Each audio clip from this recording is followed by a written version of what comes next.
Hi student, today very happy good morning all of you. जैसे कि आप board में देख रहे हैं आवर्त सारणी। तो आवर्त सारणी में आज मैं आपको पूरी आवर्त सारणी में ये बताने वाला हूँ कि पूरी आवर्त सारणी में कौन से तत्व है, कौन गैसें हैं, कौन गैस नहीं है, कौन हवा में तैरती है, जितना भी पूरा प्रोसेस है आज भी इस आवर्त सारणी में बताने वाला हूँ। बहुत सारे बच्चे को ये चीजें नहीं समझ में आती हैं और बहुत इसमें टेंशन में रहते हैं। एक बात और है, केमिस्ट्री में अगर जो मेन बिंदु माना जाए, अगर ये माना जाए कि केमिस्ट्री है क्या, तो देखो केमिस्ट्री में जो शुरुआत होती है ना केमिस्ट्री की, तो आवर्त सारणी, जैसे कि हम लोग बात कर लेते हैं कि जैसे बात करते हैं कि ककारा, जैसे का खा ये, तो ये क्या है, हिंदी में अगर हम हिंदी की शुरुआत करते हैं तो हिंदी की शुरुआत करने के लिए हम का खा ग और इन्हें हम बोलते हैं हिंदी वर्णमाला। इसके बाद अगर वही हम केमिस्ट्री में जाते हैं तो केमिस्ट्री में हम लोग सबसे पहला सबसे छोटा बिंदु होता है, जैसे लिखा हाइड्रोजन, हीलियम, लिथियम। तो मेरा कहने पर ये है तत्व, ये क्या है तत्व। तो हिंदी में वर्णमाला, केमिस्ट्री में तत्व, और तत्व मिलकर जब दो या दो से अधिक तत्व मिलते हैं तब बनाते हैं यौगिक। और आज हमको बात करनी है तत्वों की। तो उन तत्वों को हमारे जो पहले इस आवर्त सारणी को मेंडलीफ ने बनाया, लेकिन हम लोग पढ़ते हैं आधुनिक आवर्त सारणी, ये मोजले की आवर्त सारणी है। किसकी आवर्त सारणी हम लोग पढ़ते हैं? मोजले की। तो इस आवर्त सारणी में हमें क्या क्या मिलता है इसके बारे में पूरी जानकारी आपको तुरंत मिलेगी। जैसे हम बात करते हैं यस ब्लॉक, आप देख रहे होंगे ये आपका यस ब्लॉक है। एस ब्लॉक के बाद ये डी ब्लॉक है, इन्हीं को हम लोग बोलते हैं संक्रमण तत्व। क्या बोल देते हैं? संक्रमण तत्व। अब मैं बात करूं तो ये आपका संक्रमण तत्व पूरे हैं। संक्रमण तत्व या संक्रमण धातुएं नहीं, संक्रमण तत्व बोल दिया। तो और संक्रमण धातुएं भी हैं, जैसे कि हम लोग बात करते हैं, एक मिनट, ये Hg पारा। पारा हमारी एक ऐसी धातु है जो कि मतलब द्रव अवस्था में पाई जाती है, आपके समझ रहे हैं। तो पारा क्या पाई जाती है?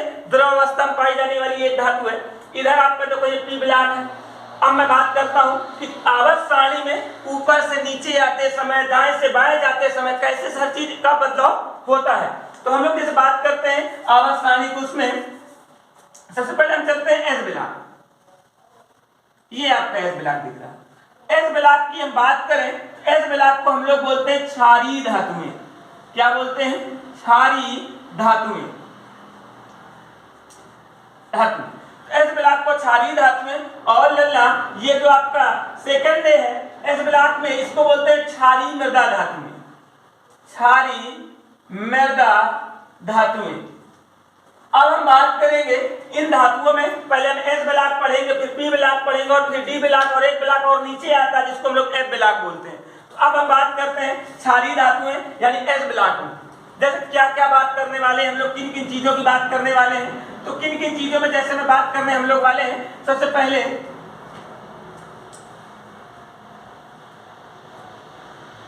परमाणु त्रिज्या, परमाणु त्रिज्या की बात करेंगे।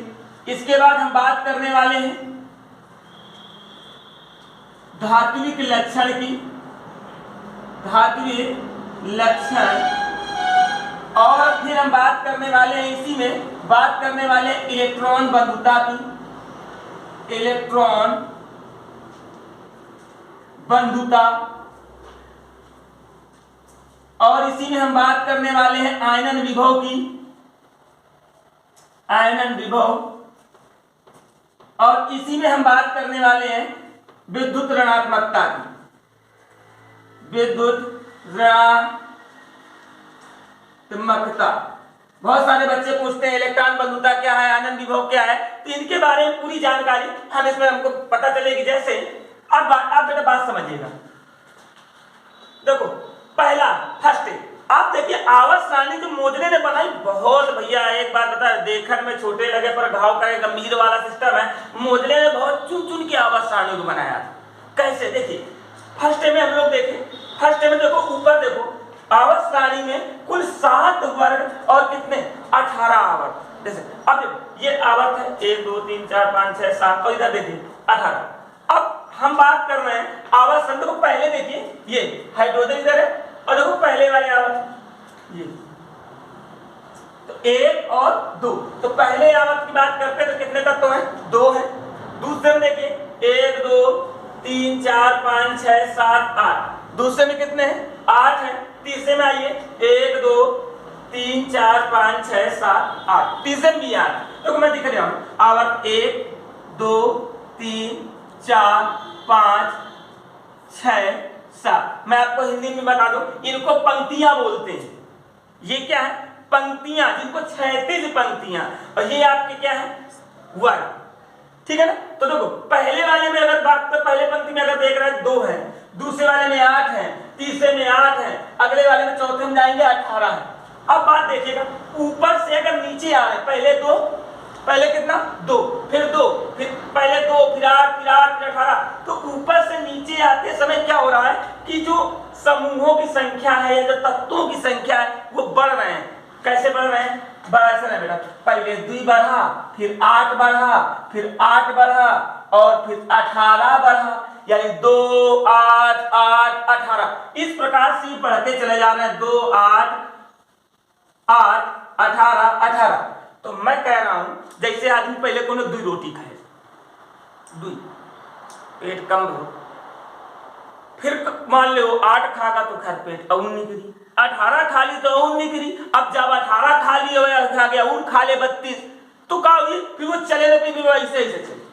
तो मेरा कहने का मतलब ये है कि अगर ऊपर से नीचे आ रहे हैं ना तो उसके पेट का आकार कैसा होता जाएगा, पहले कम 2 और फिर तो वही सूझे कि मतलब चले कि दिक्कत हो जाएगी, आदमी कुछ और समझने लगेगा उसको। तो मेरा कहने का मतलब ये कि जैसे कि ऊपर से हम कहाँ आ रहे हैं नीचे आ रहे हैं, तो ऊपर से नीचे आएंगे ना तो जो परमाणु है ना उसके आकार में वृद्धि होगी। क्यों, पहले 2 फिर 8 फिर 8 फिर 18, तो जैसे जैसे ऊपर से नीचे हम आएंगे तो परमाणु के आकार में क्या होगी वृद्धि होगी। मान लो पहले हमारा जो परमाणु है, मान लेते हैं, मैं यहाँ थोड़ा साफ कर रहा हूँ आपका, मान लो आपका जो पहले परमाणु आपका है, मान लो तो ये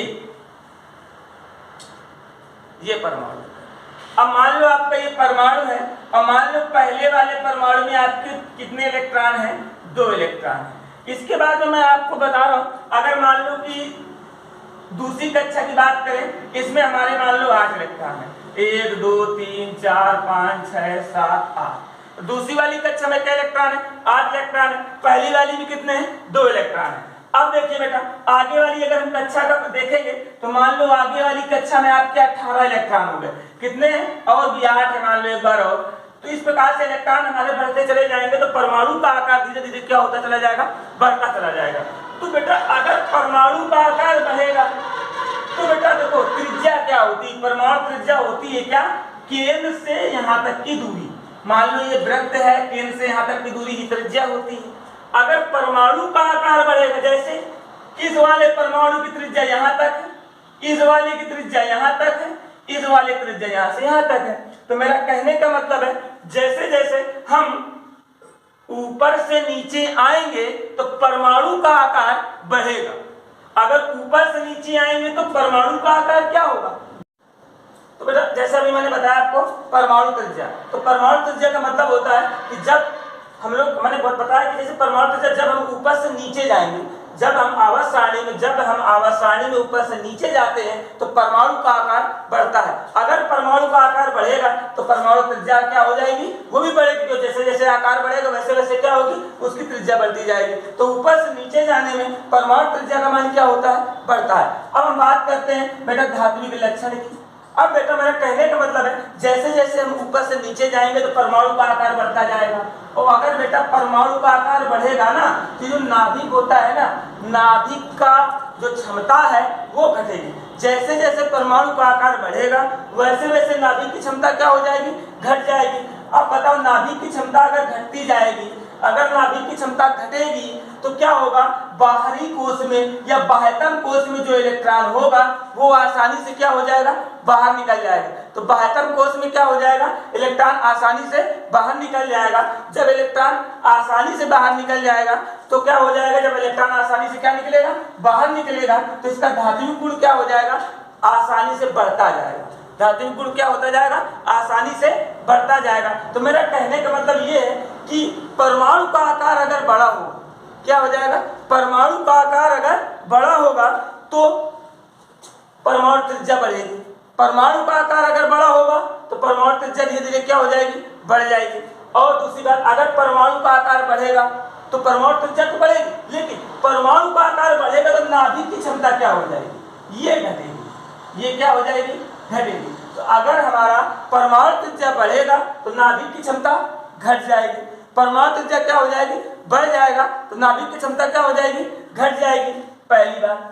दूसरी बात ये हो जाएगा कि अगर परमाणु त्रिज्या बढ़ेगा तो नाभिक की क्षमता कम होगी, और अगर परमाणु बढ़ता जाएगा तो इसका धात्विक गुण क्या होता जाएगा, इसका धात्विक गुण जो हमारा है ये क्या होता जाएगा, बढ़ता जाएगा।